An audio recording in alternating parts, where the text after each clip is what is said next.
ఈ ఆధ్యాత్మికత అంటే ఇది ఒక మతమా, లేదు ఇది ఒక జీవన విధానం అని అనుకోవాలి? ఇప్పుడున్న ప్రజెంట్ జనరేషన్కి మన జీవితానికి దారి చూపే ఒక గైడ్ లాంటిది.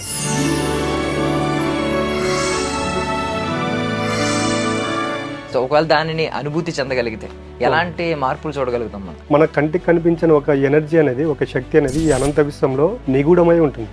దాన్ని మన బాడీలోకి మనం ఇన్వైట్ చేయాలంటే దానికి ఉన్నటువంటి ఏకైక మార్గం ధ్యానం అండి. డిప్రెషన్ ఇవన్నీ ఏమవుతుంటే నిదానంగా వాటి నుండి మనిషి బయటపడడానికి ఆస్కారం అనేది ఉంటుంది. నెగిటివ్ ఆరా ఉందండి, దాన్ని పాజిటివ్ గా కంప్లీట్ గా మార్చొచ్చా? మార్చొచ్చండి. సాధన చేస్తూ పోయినప్పుడు ఏమవుతుందంటే అది ఎంత క్రిటికల్ సమస్య రానండి, తనకు తెలియకుండా తనలో ఒక సెల్ఫ్ కాన్ఫిడెన్స్ అనేది పెరుగుతుంది. చాలా మంది అంటుంటారు డబ్బు వచ్చిందో అనే యొక్క క్యారెక్టర్ మారిందని. అది అబద్ధం అండి. అప్పటి వరకు వాడి లోపల ఉన్నటువంటి క్యారెక్టర్ను డబ్బు అనేది బయటకు తీసుకొచ్చింది. ఇక్కడ డబ్బు అనేది గాడండి నన్ను అడిగితే. ఐడ్రీమ్ మీడియా ప్రేక్షకులందరికీ స్వాగతం, సుస్వాగతం. ఈ అనంత విశ్వంలో మనకి కంటికి కనిపించని శక్తులు, అతీత శక్తులు ఎన్నెన్నో ఉంటాయి. వాటి మీద మనం ఫోకస్ చేయం. మనకున్న చిన్న చిన్న సమస్యలకే మనం సతమతం అయిపోతూ ఉంటాం. సో వాటి గురించి కొంచెం డీప్గా మాట్లాడుకుందాం. మన సమస్యలు అసలు సమస్యలేనా, వాటికి ఈ అనంత విశ్వంలో ఎలాంటి పరిష్కారాలు ఉన్నాయి, వాటి గురించి మాట్లాడడానికి మనతో పాటు స్పిరిచువల్ గురు అనంత సాయికృష్ణ గారు ఉన్నారు. అనంత శక్తి స్థాపకులు, సంస్థాపకులు. మాట్లాడదాం. సార్ నమస్తే. నమస్తే అండి. సో ఫస్ట్ ఆఫ్ ఆల్ ఏంటండి స్పిరిచువాలిటీ, ఈ ఆధ్యాత్మికత అంటే మీ దృష్టిలో ఏంటి? ఇది ఒక మతమా, లేదు ఇది ఒక జీవన విధానం అని అనుకోవాలా? ఆధ్యాత్మికం అంటే మొత్తం కాదండి. అది ఇప్పుడున్న ప్రజెంట్ జనరేషన్కి మన జీవితానికి దారి చూపే ఒక గైడ్ లాంటిదండి. ఇప్పుడు మనము ప్రతి సమస్యకు మనిషి మానసికంగా డిస్టర్బ్ అవుతున్నాడు. అసలు ఆధ్యాత్మికం అంటేనే మానసిక ఒత్తిడి నుండి ఒక రిలాక్సినేషన్ ఇవ్వడమే ఆధ్యాత్మిక విధానం. అంటే ప్రజెంట్ ఆధ్యాత్మికం అంటే మన వాళ్ళు ఎలా చూస్తున్నారంటే, ప్రస్తుత జనరేషన్లో మనం ఏదో గంటల తరబడి దానికి అసెండ్ అయిపోవాలి, తర్వాత మనము అంటే మన యొక్క లైఫ్ను పూర్తిగా కోల్పోవాల్సి వస్తుందనే భ్రమలో ఉన్నారు. అసలు ఆధ్యాత్మికం అంటే మీరు అడిగారు మతం అని. మతం కాదండి. మన భవిష్యత్తు బాగుండడానికి, మన రోజువారీ జీవన విధానానికి కరెక్ట్ వే చూపడానికి ఒక మార్గదర్శకం అండి ఆధ్యాత్మికం అనేది. మనం పూర్వం తీసుకుంటే ప్రతి ఒక్కరూ అంత హ్యాపీగా ఆనందంగా ఎలాగుండేవాళ్ళు అంటే వాళ్ళు పూర్తిగా ఆధ్యాత్మిక జీవనానికి అసెండ్ అయిపోయారు. కాబట్టి వాళ్ళ యొక్క మనుషులు కూడా అప్పట్లో ఎలాగుండాలని కల్మషం లేకుండా జీవనాన్ని సాగించేవాళ్ళు అనమాట. మనం కూడా ప్రజెంట్ జనరేషన్లో ఇప్పుడు ఎలాగుండంటే ప్రతి దానికి కాంపిటీషన్, ఒత్తిడి, స్ట్రెస్ ఇవన్నీ ఉన్నాయి. వీటి నుంచి బయటపడడానికి ఉన్నటువంటి ఏకైక మార్గం ఆధ్యాత్మికమేనండి. సో యూనివర్స్ పవర్ గురించి మీరు చెప్తూ ఉంటారు. నార్మల్గా యూనివర్స్ పవర్ అనేది మన శరీరంలో ఒకవేళ ప్రవహిస్తే, సో ఒకవేళ దానిని అనుభూతి చెందగలిగితే ఎలాంటి మార్పులు చూడగలుగుతాం మనం? అది ఎలాగుంటుంటే రిజల్ట్ అనేది 100% ఉంటుందండి. మన కంటికి కనిపించిన ఒక ఎనర్జీ అనేది, ఒక శక్తి అనేది ఈ అనంత విశ్వంలో నిగూఢమై ఉంటుంది. అది చాలా మందికి తెలియదు. దాన్ని మన బాడీలోకి మనం ఇన్వైట్ చేయాలంటే దానికి ఉన్నటువంటి ఏకైక మార్గం ధ్యానం అండి. ధ్యానంలో కూర్చున్నప్పుడు ఏమవుతుందంటే మన యొక్క పంచేంద్రియాలు ఏవైతే ఉన్నాయో, కళ్ళు, ముక్కు, నోరు, చెవి, ఈ బాడీ అనేది మొత్తం లాక్ అయిపోతుంది. లాక్ అయిపోయినప్పుడు ఏమవుతుందంటే మనము కంటితో చూసేది ఏది కూడా మనకు రోజువారీ దినచర్యలో ఈ పంచేంద్రియాలు ఎక్కువ మనిషిని డిస్టర్బ్ చేసేది కళ్ళు అనమాట. ఎప్పుడైతే కళ్ళు మూసుకుంటామో ఆల్మోస్ట్ మనకు వచ్చే ఆలోచనలు తగ్గుతాయి. అలాంటప్పుడు ఏమవుతుందంటే మనకు తెలియకోకుండానే మనం ధ్యానంలో కూర్చున్నప్పుడు మనం శ్వాసను గమనిస్తూ ఉన్నప్పుడు ఏమవుతుందంటే పూర్తిగా ఆలోచన రహిత స్థితికి వెళ్ళిపోతాం. ఆ వెళ్ళిపోయినప్పుడు ఏమవుతుందంటే ఆ కాస్మిక్ ఎనర్జీ అనేది మన బాడీలోకి ప్రవేశించడానికి స్టార్ట్ అవుతుంది అనమాట, ఆస్కారం ఉంటుంది. అలాంటప్పుడు ఏమవుతుందంటే మనిషి ఇప్పుడు చెప్పాం కదా, డిప్రెషన్ ఇవన్నీ ఏమవుతుంటే నిదానంగా వాటి నుండి మనిషి బయటపడడానికి ఆస్కారం అనేది ఉంటుంది.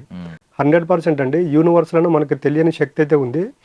దాన్ని మనం యూటిలైజ్ చేసుకోగలిగితే ప్రతి ఒక్క మనిషి ఈ యొక్క సమస్యల నుండి బయటపడవచ్చండి. సో మీరు ఇప్పుడు యూనివర్స్ పవర్ అన్నారు, మరోవైపు కాస్మిక్ ఎనర్జీ అన్నారు, కొంతమంది ఆరా అంటా ఉంటారు. ఈ మధ్యలో సైంటిఫిక్ గా ఈ టర్మ్స్ బాగా వింటూ ఉన్నాం. సో మనిషి ఆరా అనేది ఒకప్పుడు వింటూ ఉండేవాళ్ళం. కొంతమంది ఎవరైతే మీలాంటి ఆధ్యాత్మికంలో కొంచెం ప్రావీణ్యులు ఉన్నారో వాళ్ళు గుర్తించేవాళ్ళు, పాజిటివ్ ఆరానా, నెగిటివ్ ఆరానా, మనిషి ఎలా ఉన్నాడని. బట్ ఇప్పుడు ఎలక్ట్రోమాగ్నెటిక్ డివైజెస్ వచ్చినాయి, అవి కూడా చెప్పేస్తున్నాయి రెడ్ కలర్ ఉందా, గ్రీన్ కలర్ ఉందా అని చెప్పి. ఒక మనిషి ఆరాని ఇఫ్ ఎట్ ఆల్ నా దగ్గర నెగిటివ్ ఆరా ఉందండి, దాన్ని పాజిటివ్ గా కంప్లీట్ గా మార్చొచ్చా? మార్చొచ్చండి.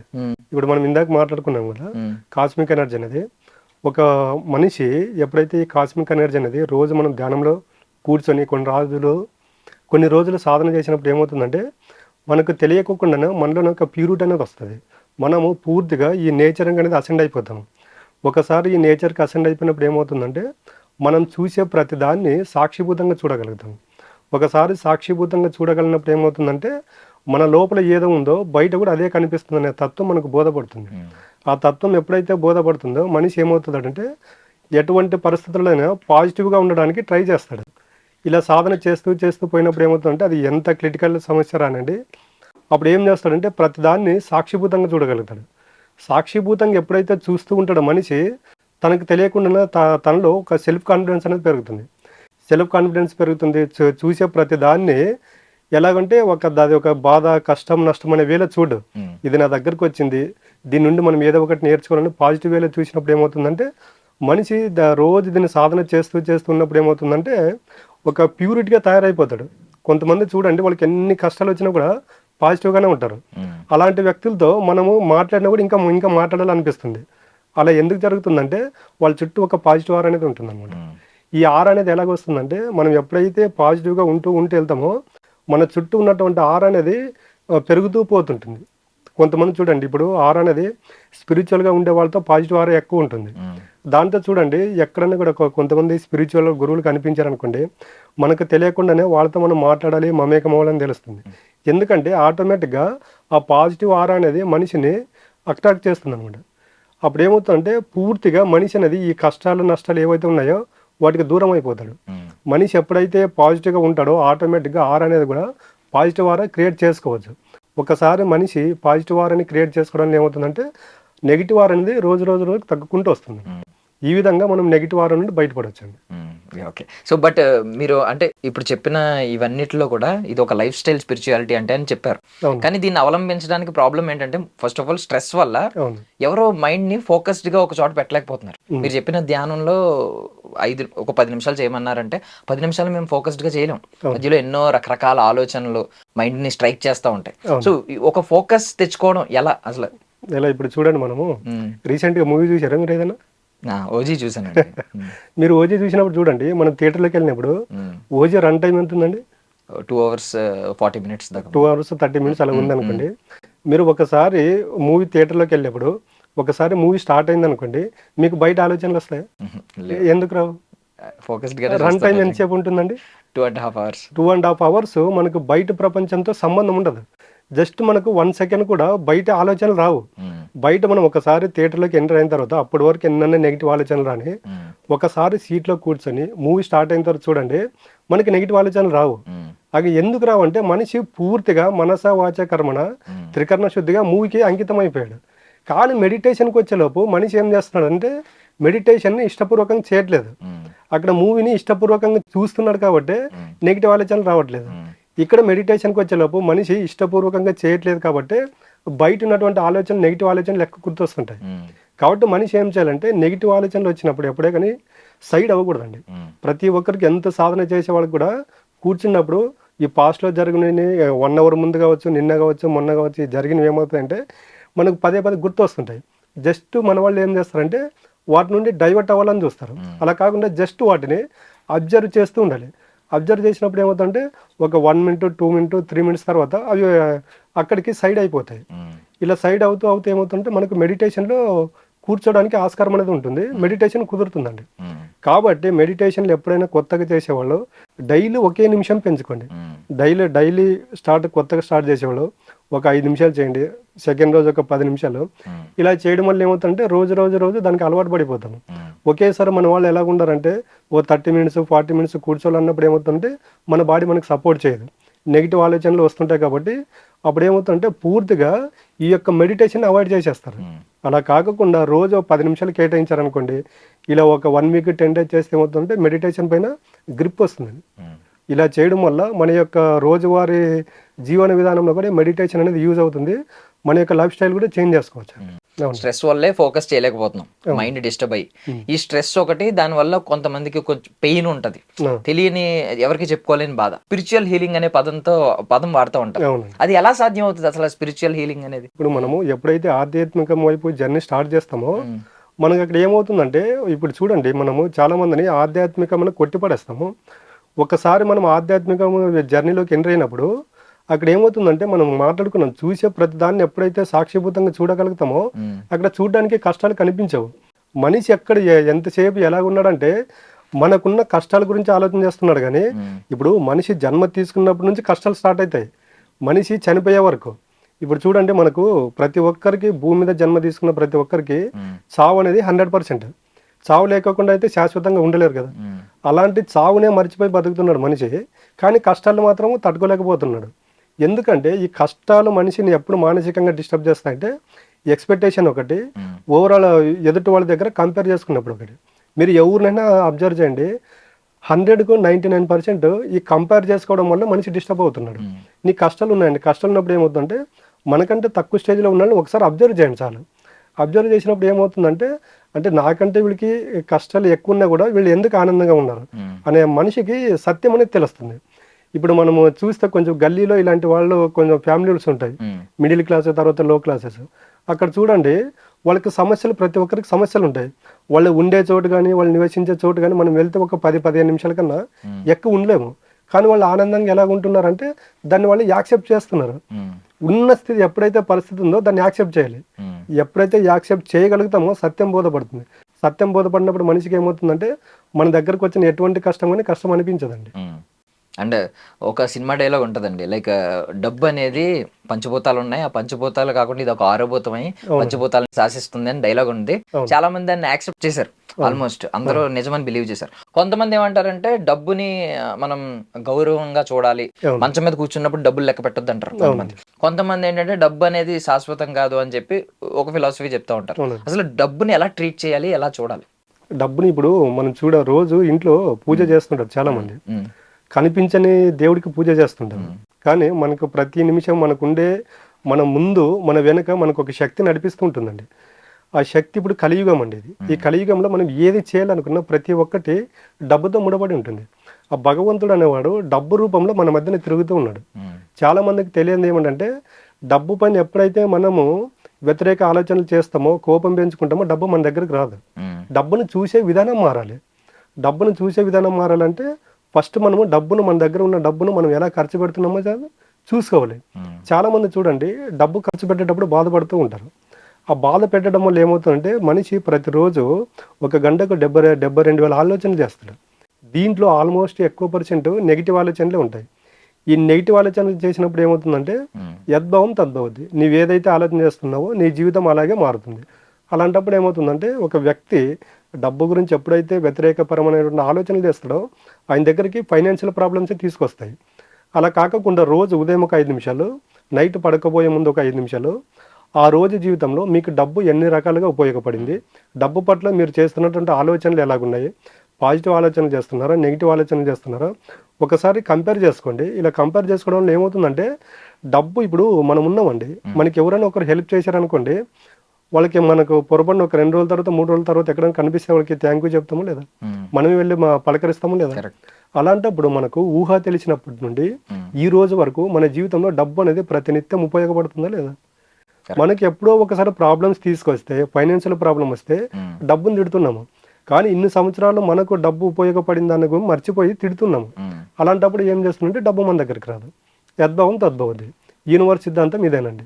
నీవు ఏదైతే ఆలోచన చేస్తావో దాన్ని నీ దగ్గరికి తీసుకురావడమే ఈ విశ్వం యొక్క సిద్ధాంతం.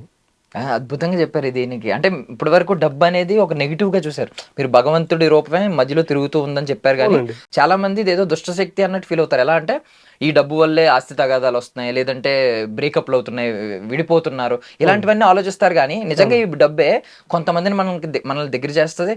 ఆపదలో ఉన్నవాడు ఆదుకుంటే వాడికి మనం దేవుడు అవుతూ ఉంటాం. లిటరల్లీ దీన్ని పాజిటివ్ గా ఆలోచించగలిగితే నిజంగా డబ్బు అనేది నిజంగా భగవంతుడి రూపమనే అనుకోవచ్చు. 100% అండి. ఇప్పుడు మనం మాట్లాడుకుంటే బయట సొసైటీలు, ట్రస్ట్లు ఇవన్నీ నడుస్తున్నాయి. ఇవన్నీ ఎలా నడుస్తున్నాయి? డబ్బు వల్లే. డబ్బు సంపాదించిన వాళ్ళు వాళ్ళకు ఉన్న దాంట్లో కొంచెం సహాయం చేయడం వల్ల బయట ఇవన్నీ జరుగుతున్నాయి. అంటే డబ్బు అక్కడ 10 మందికి మంచి జరుగుతుందా లేదా? కరెక్ట్. ఇప్పుడు సినీ యాక్టర్ మహేష్ బాబు ఉన్నాడు, దాదాపు 5,000 మందికి హార్ట్ ఆపరేషన్ చేయించాడు చిన్నపిల్లలకు. మరి ఇవన్నీ ఎక్కడికి వచ్చాయంటే డబ్బు ద్వారా కదా. ఒక మనిషి ఇప్పుడున్న జనరేషన్లో మనం 10 మందికి ఉపయోగపడాలన్నా, మంచి చేయాలన్నా డబ్బే కారణం అండి. ఆ డబ్బు అనేది ఎలాగుంటుందంటే మనలో ఉన్నటువంటి అసలైన వ్యక్తిత్వాన్ని బయటకు తీసుకొస్తుంది. డబ్బుది 0% ప్రభావం మన పైన ఉండదండి. డబ్బు మనిషిని ఎప్పుడు చెడు చేయదు. మన దగ్గర ఉన్న పరంగా డబ్బు వచ్చింది అనుకోండి, చాలా మంది అంటుంటారు డబ్బు వచ్చిందో మన యొక్క క్యారెక్టర్ మారిందని. అది అబద్ధం అండి. అప్పటి వరకు వాడి లోపల ఉన్నటువంటి క్యారెక్టర్ని డబ్బు అనేది బయటకు తీసుకొచ్చింది. ఇక్కడ డబ్బు అనేది గాడండి నన్ను అడిగితే. ఎందుకంటే వ్యక్తి యొక్క అసలు యొక్క నిజ స్వరూపాన్ని బయట పెడుతుందండి డబ్బు అనేది. కాబట్టి పొరపాటున కూడా డబ్బుకి ఎప్పుడు కానీ కృతజ్ఞత భావంతో ఉండాలి, ప్రేమతత్వంతో చూసుకోవాలండి.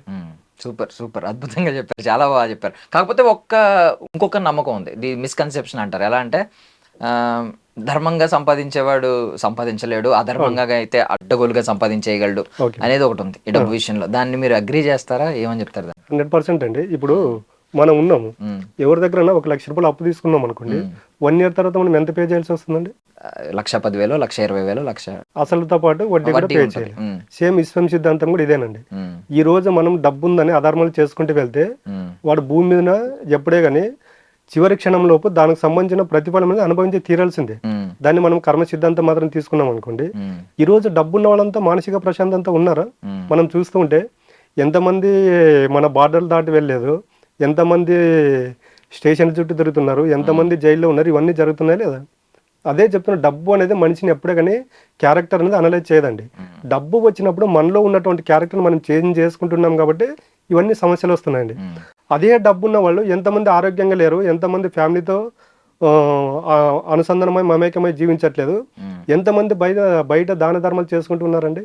అంటే డబ్బు అనేది మనిషిని ఎప్పుడే కానీ చెడు వ్యసనాలకు బానిస చేయదు. ఆ డబ్బు ఉందని మనిషి క్యారెక్టర్ని చేంజ్ చేసుకుంటున్నాడు అండి ఇక్కడ.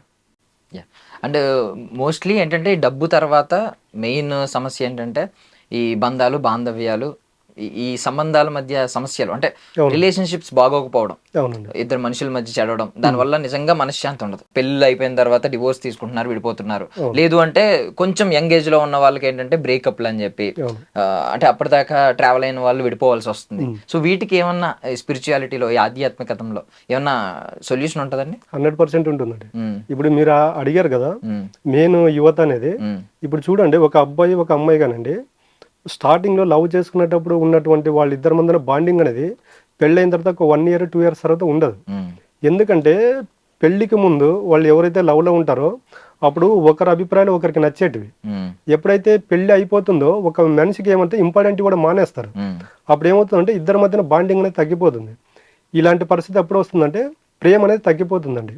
ఇప్పుడు మనం ఉన్నామండి, మనం ఇద్దరు క్లోజ్గా ఉంటున్నాము, ఇద్దరి మధ్యన మిస్అండర్స్టాండింగ్ వచ్చింది అనుకోండి, అప్పుడు ఏమవుతుందంటే ఇన్ని రోజులు జరిగిన మంచి కనిపించదు. ఇన్ని రోజులు మనం చిన్న మంచి చేసినా కూడా దానికి పెద్దగా మనము థ్యాంక్ యూ చెప్పేవాళ్ళము. ఎప్పుడైతే ఒక ఇద్దరి మధ్యన మిస్అండర్స్టాండింగ్ వస్తుందో చిన్న సమస్య కూడా భూతద్దంలో పెట్టి చూస్తాము. అలాంటప్పుడు ఏమవుతుందంటే పెద్దలు మాట అంటారు, చినికి చినికి గాలివన మాదిరి తయారైందని. ఇది ప్రజెంట్ జనరేషన్లో ఈ యొక్క కుటుంబ సంబంధ బాంధవ్యాల విషయంలో 100% పనిచేస్తుందండి. ఇవన్నీ ఎక్కడ స్టార్ట్ అవుతాయంటే ఇద్దరి మధ్యన బాండింగ్ లేకపోవడం అండి. ఎప్పుడైతే ఇద్దరి మధ్యన బాండింగ్ ఉండదో ఆ రిలేషన్ ఎక్కువ కాలం నిలవదు. అది వైఫ్ అండ్ హస్బెండ్ కావచ్చు, తర్వాత తల్లిదండ్రులు కావచ్చు, తర్వాత పిల్లల తల్లిదండ్రుల మధ్యన కూడా కావచ్చు అండి. ఇప్పుడు రిలేషన్ మనకి ఏదైనా ప్రాబ్లం వస్తే ఫస్ట్ రియాక్ట్ అయ్యేది రిలేషన్, మన రక్త సంబంధికులే. ఇలాంటి వాళ్ళ దగ్గరే మనకు భేదాభిప్రాయాలు వచ్చినప్పుడు బయట వాళ్ళు ఎన్ని రోజులు ఉంటారండి. కాబట్టి ఎటువంటి ప్రాబ్లం వచ్చినా కూడా మనం వాళ్ళ రిలేషన్ స్టార్టింగ్లో వాళ్ళపైన ఎటువంటి అభిప్రాయంతో ఉంటామో అదే అభిప్రాయంతో రిలేషన్లో ఇవంటి ప్రాబ్లం వచ్చినప్పుడు కూడా ఉండాలి. కూర్చొని మాట్లాడండి. ప్రతిదానికి ఏదైనా ఒక ఇద్దరి మధ్యన ఆర్గ్యుమెంట్ వచ్చినప్పుడు ఎలాగుంటుందంటే కూర్చొని డిస్కషన్ చేసుకోరు కాబట్టి అది నెక్ ఆఫ్ ది మ్యాటర్ వరకు వెళ్ళిపోతుంది. ఏదైనా ప్రాబ్లం వచ్చినప్పుడు కూర్చొని అక్కడికే మాట్లాడుకున్నారు అనుకోండి, అది అక్కడికి సమిసిపోతుంది అనమాట. ట్రావెల్ అనేది చేయదు. మెయిన్ కూర్చొని మాట్లాడకపోవడం వల్ల ఈ యొక్క సమస్యలు పెరుగుతూ వెళ్తున్నాయి. సో సక్సెస్ అనేది ఒకటి ఉంది పదం, ప్రతి ఒక్కరు కోరుకునేది వాళ్ళ జీవితాల్లో సక్సెస్ రావాలి అని చెప్పి. సో చాలా మంది నమ్మకం ఏంటంటే బేసిక్ నమ్మకం హార్డ్ వర్క్ త్రూ సక్సెస్ వస్తుంది అని చెప్పి. ఇంకొంతమంది ఏమంటారంటే హార్డ్ వర్క్ తో కాదు స్మార్ట్ వర్క్ తో అంటారు. బట్ థింగ్ ఏంటంటే కొంతమంది స్పిరిచువల్ అలైన్మెంట్ ఉండాలి అని అంటారు. ప్రతి ఒక్కరికి నేను సక్సెస్ అవ్వాలంటే నాకు ఒక 2-3 హెల్ప్, అట్లీస్ట్ ఒక పర్సన్ హెల్ప్ అయినా కావాలి. కాకపోతే వీళ్ళందరికంటే పవర్ఫుల్ పంచభూతాలు, వాటి హెల్ప్ తీసుకోవాలని మీరు చెప్తా ఉంటారు. అది ఎలా అండి అసలు? ఇది 100% కరెక్ట్ అండి.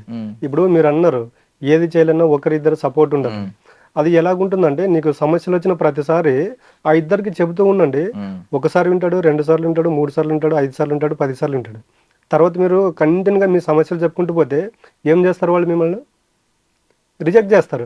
వీడు కలిసిన ప్రతిసారి సమస్యల గురించే చెప్తాడు, రా బాబు వీడి దగ్గర ఎందుకని వదిలేస్తాడు. కానీ పంచభూతాలు కాదండి. ఒకసారి పంచభూతాలకు మనిషి అసెండ్ అయ్యాడు అనుకోండి, ఆయన జీవితంలో ఎటువంటి సమస్యలు వచ్చినా కూడా ఈ పంచభూతాల ద్వారా క్లియర్ చేసుకోవచ్చు. నేను పదే ఎందుకు చెప్తున్నాను అంటే పంచభూతాలు అంటే మనకి యుగాలు 4 అండి. కృతయుగము, త్రేతాయుగం, ద్వాపరయుగం, కలియుగము. ఇది కలియుగం ప్రజెంట్. మన పాస్ట్ 3 యుగాలు తీసుకోండి, వాళ్ళు మనుషులు ఆరోగ్యంగా, తర్వాత రిలేషన్ పరంగా అప్పుడు ఆనందంగా ఉన్నారంటే వాళ్ళు పూర్తిగా మనసా వాచ కర్మణ త్రికరణ శుద్ధిగా ఈ యొక్క పంచభూతాలకు అసెండ్ అయిపోయారు వాళ్ళు. ఇప్పుడు ఏమవుతున్నారంటే పంచభూతాలు అన్నప్పుడు మనిషి ఏదో ఒక భూతం మాత్రం చూస్తున్నారు కాబట్టి సమస్యలండి. ఇప్పుడు హార్ట్ఫుల్గా 2 వ్యక్తులు ఉన్నారండి, ఒక కంటిన్యూ జర్నీ అయ్యేటప్పుడు ఒక 6 నెలలు కానీ సంవత్సరం కానీ ఇద్దరు కలిసి ట్రావెల్ చేశారనుకోండి, ఒకరి అభిరుచులు ఒకరికి తెలుస్తాయి లేదా?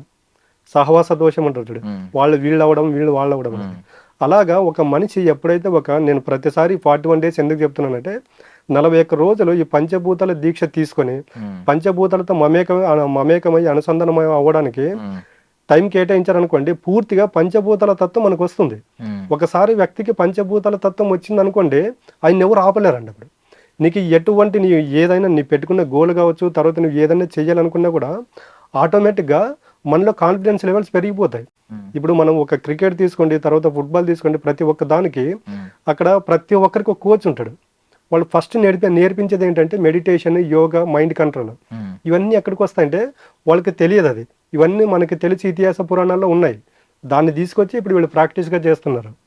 దానికే ఒక వ్యక్తికి ఎన్ని సమస్యలను రాని మీరు డైలీ 10 నిమిషాలు సమయం కేటాయించుకొని పంచభూతాలకు అసెండ్ అయిపోయినారు అనుకోండి, మీరు చూడనటువంటి మిరాకిల్స్ మీ లైఫ్లో చూస్తారండి. అంటే మనం కోరుకున్నది జరగాలనేది, ఇప్పుడు మనం గుడికి వెళ్ళి దేవుడి ముందు అదే కోరుకుంటూ ఉంటాం మనసులో. చాలా మంది చెప్పరు అమ్మ కోరుకున్నది దేవుడు వింటూ ఉంటాడని. అది విశ్వం వింటదా? యూనివర్స్ ఎలా వింటది? యూనివర్స్ ఒకవేళ మనం కోరుకున్నది సాకారం అవ్వాలంటే అది ఎలా హెల్ప్ చేస్తుంది? ఇంకా 100% అండి. విశ్వంకి చెవులు లేవు కానీ మనం కోరుకున్నది ప్రతిదీ వింటుంటుంది. ఇప్పుడు మీరు ఉన్నారండి, కంటిన్యూగా ఒక 3 డేస్ కానీ 4 డేస్ కానీ ఎవరి గురించి అయినా బలంగా ఆలోచన చేయండి. ఆలోచన చేసినప్పుడు ఆటోమేటిక్గా ఒక 1 వీక్ తర్వాత 10 డేస్ తర్వాత వాళ్ళ నుంచి మీకు కాల్ రావడం కానీ డైరెక్ట్గా వాళ్ళే వచ్చి కలవడం కానీ ఇవన్నీ జరుగుతాయి లేదా? ఎందుకంటే యూనివర్స్ తీసుకునేది మనకు ఆలోచనలు తీసుకుంటుందండి. మనం ఏదైతే ఆలోచన చేస్తామో అది ఎలాగైనా సరే యూనివర్స్ అనేది తీసుకొచ్చి మన ముందు పెడుతుంది. ఎగ్జాంపుల్ మాట్లాడుకుంటే ఇప్పుడు మనము ఒక బైక్ కోరుకున్నాము, ఈ బైక్ నాకు కావాలని అనుకున్నాము. ఒక 4-5 రోజులు దాని గురించి ఆలోచన చేసి వదిలిపెట్టేసాం అనుకోండి, 5వ రోజు మనం రోడ్డు పైన వెళ్తూ ఉంటే కరెక్ట్ మన ముందరికి వచ్చి బైక్ ఆగుతుంది. అంటే ఇక్కడ అప్పుడు మనం అనుకున్నాము, ఎప్పుడో దీన్ని ఒక 4-5 డేస్ బ్యాక్ ఆలోచన చేశాను, ఈ రోజు నా ముందు వచ్చి నిలబడింది కదండి. అలాగా ప్రతి ఒక్కటి యూనివర్స్ అనేది అబ్జర్వ్ చేస్తూ ఉంటుందండి. అన్ని మన దగ్గరికి తీసుకొని వచ్చి అలా పెడుతుంది. మనం ఏం చేస్తున్నామంటే కొట్టి పడేస్తున్నాము. యూనివర్స్ నాకెందుకు ఇస్తుందిలే, నా దగ్గరికి ఎందుకు పంపిస్తుందిలే, ఈ భగవంతుడు నేను కోరుకున్నావు నాకు ఎందుకు నెరవేరుస్తాడులే అని ఇలా కొట్టి పాడేస్తున్నాం. కానీ ప్రతిదీ మనం కోరుకున్న ప్రతిదీ యూనివర్స్ అనేది మనకి తీసుకొస్తుంది. ఇప్పుడు మనం మన జీవితంలో చూసుకోండి, నెగిటివ్ ఎక్కువ ఎందుకు జరుగుతున్నాయంటే మనం ఉదయం నుండి నిద్ర లేచినప్పటి నుండి నైట్ పడుకోబోయే ముందు నెగిటివ్ వ్యక్తులతో కలవడము, నెగిటివ్ మాట్లాడడము, నెగిటివ్ ఇవన్నీ చేస్తున్నాం కాబట్టి మన లైఫ్లోకి నెగిటివ్ రిజల్ట్ వస్తున్నాయి. అలా కాకుండా రేపటి నుండి పాజిటివ్ వ్యక్తులతో కలవడము, పాజిటివ్ మాట్లాడడం, పాజిటివ్ వినడం ఇవన్నీ చేయండి, ఆటోమేటిక్గా మీ లైఫ్లో కూడా పాజిటివ్ రిజల్ట్ రావడం అనేది స్టార్ట్ అవుతుంది. అంటే ఇది చాలా మంది అంటే దీని గురించి సైంటిఫిక్గా చాలా మందికి తెలియకపోవచ్చు, కానీ మన పూర్వీకులు అందరూ కూడా అరే నెగిటివ్ మాట్లాడుకో నోట్లోంచి అలాంటి మాటలు రాని ఒక అంటూనే ఉంటారు. అవునండి, మనం అప్పుడు బిలీవ్ చేయలేదు కానీ నేను అదే చెప్తున్నా కదండి, ఈ యుగాలు ఏవైతే ఉన్నాయి 4 యుగాల్లో జరిగింది అదేనండి. మా ప్రతిదీ యద్భవం తద్భవతి, నువ్వు ఏదైతే ఆలోచన చేస్తావో అదే నీ జీవితం అనేది సత్యం అండి. ఇప్పుడు స్పిరిచువాలిటీ గురించి ఈవెన్ సైన్స్ నమ్మే వాళ్ళు కూడా నమ్ముతున్నారు. సైన్స్ లో చాలా రుజువులు చూపిస్తున్నారు. 100% అండి. ఇప్పుడు మనం లాస్ట్ వీడియోలో మాట్లాడుకున్నాము, మన యొక్క దేశ కల్చర్ ని ప్రపంచ దేశాలు ఆచరిస్తున్నాయి. అంటే ఎందుకంటే వాళ్ళు బిలీవ్ చేశారు. అసలు సత్యం అంటే ఏంటి, భారతదేశంలో ఈ ఆధ్యాత్మిక నమ్ముకొని వాళ్ళు ఎందుకు సక్సెస్ అవుతున్నారని మన యొక్క ఫార్ములాని తీసుకొని వాళ్ళు సక్సెస్ అవుతున్నారు. మన దీన్ని మూఢనమ్మకాలను కొట్టేస్తున్నాం అండి. కరెక్ట్. అండ్ ప్రాబ్లం ఏంటంటే ఇప్పుడు ఉన్న యూత్ వీళ్ళందరూ ఆలోచన ఏంటంటే స్పిరిచువాలిటీ అనేది మనకు కాదు, మన ఏజ్ గ్రూప్కి కాదు, ఇది కేవలం రిటైర్మెంట్ తర్వాత 60 తర్వాత 50 తర్వాత నేర్చుకోవాల్సిందే, అవలంబించాల్సిందే అని అనుకుంటున్నారు. దాని గురించి మీరు ఏం చెప్తారు? అది అబద్ధం అండి. అది ఇప్పుడు మనకి ఇప్పుడు ఏదైతే ఉందో మిడిల్ ఏజ్ అనేది చాలా ఇంపార్టెంట్ అండి. మీరు అంతా అయిపోయిన తర్వాత అప్పుడు ఆధ్యాత్మికమైన లాభం ఏముంటుందండి? ఇప్పుడు భగవద్గీత పెడుతుంటారు బయట చాలా చోట్ల. భగవద్గీత అనేది మన సాంప్రదాయంలో ఎలా అయిపోయిందంటే చనిపోయిన తర్వాత పెడతారు. ఆ చనిపోయిన తర్వాత భగవద్గీత మనిషి వినడు. అదే భగవద్గీతను ఆ మనిషి ఉన్నప్పుడు వినిపించారనుకోండి, అన్ని శ్లోకాల్లో ఏదో ఒక శ్లోకానికి కనెక్ట్ అయినా కూడా వాళ్ళ జీవితాలు మారిపోతాయి. ఈరోజు భగవద్గీత ప్రపంచ దేశాలు పాటిస్తుంటే మన దరిద్రం ఏంటంటే మన మూలమైనటువంటి మన గౌరవమైనటువంటి మన భగవద్గీతను మనం పాటించట్లేదు.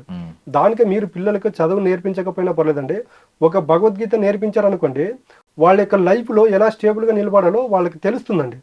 భగవద్గీత అనేది మనం జీర్ణించుకోవాలి మనలో. అంటే ఒక మనిషికి మనం ఇందాక మాట్లాడుకున్నాము, డబ్బు వస్తే ఎలా ఉండాలి, వాళ్ళ యొక్క మనస్తత్వాలు ఎలా మారుతాయి అనేది భగవద్గీతలో ప్రతి ఒక్క శ్లోకంలో ఒక అర్థం ఉంటుంది. దానికి మనం పిల్లలకి నేర్పించామనుకోండి, మనం సపరేట్గా వాళ్ళని ఎక్కడ కౌన్సిలింగ్స్లో పంపించాలంటే అవసరం లేదు. తర్వాత ఈ చదువులకి హయ్యర్ ఎడ్యుకేషన్కి వీళ్ళన్నిటికీ ఎలా ఉంటాయంటే ఈ భగవద్గీతని వాళ్ళు నేర్చుకున్నారనుకోండి, లైఫ్ స్టైల్ అనేది అంటే వాళ్ళకి తెలిసిపోతుందండి. Yeah, thank you so much Anand Saikrishna గారు. మీ అనంత శక్తి ఫౌండేషన్ ద్వారా ఎంతో మంది లైఫ్స్ని ఎన్లైటన్ చేయాలి ఇలాగే అని చెప్పి మనస్ఫూర్తిగా కోరుకుంటున్నాం. Thank you. That's all for now. This is Darshan signing off. And for more videos, please subscribe to iDream. Please subscribe to iDream. Please subscribe iDream. And please subscribe to iDream. For more videos, subscribe to iDream. please like, share and subscribe to the channel. Congratulations, iDream. Subscribe to iDream.